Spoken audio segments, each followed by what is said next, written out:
স্থানীয় সময় শুক্রবার ভোররাতে বিস্ফোরণে কেঁপে ওঠে ইরানের রাজধানী তেহরান। ইসলামিক রেভলিউশনারি গার্ডের সদর দপ্তরে হামলা চালায় ইসরায়েল। তেহরান ছাড়াও দেশটির বিভিন্ন শহরে দফায় দফায় চালানো হয় হামলা। আন্তর্জাতিক গণমাধ্যম জানায়, ইরানের সামরিক ও পারমাণবিক স্থাপনা লক্ষ্য করেই আক্রমণ করে নেতানিয়াহু বাহিনী।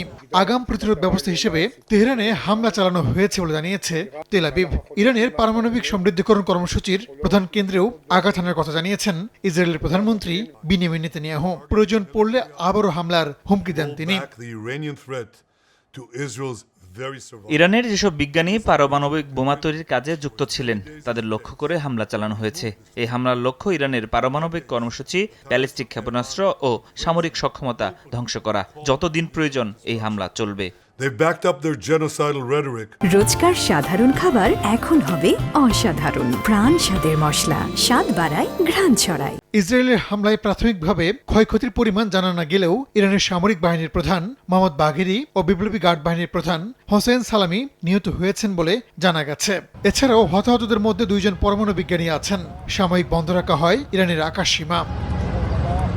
পারমাণবিক স্থাপনা সহ দেশটির বিভিন্ন স্থাপনায় হামলার কঠোর জবাব দেওয়ার অঙ্গীকার করেছে ইরান। ইসরায়েলের জন্য করুণ পরিণতি অপেক্ষা করছে বলে হুঁশিয়ারি দিয়েছেন ইরানের সর্বোচ্চ ধর্মীয় নেতা আয়াতুল্লাহ আলী খামেনি। ইসরায়েলি গণমাধ্যম বলছে, এরই মধ্যে তেল আবিব লক্ষ্য করে শতাধিক ড্রোন ছুড়েছে ইরান। রাহানুল রানা, সময় সংবাদ।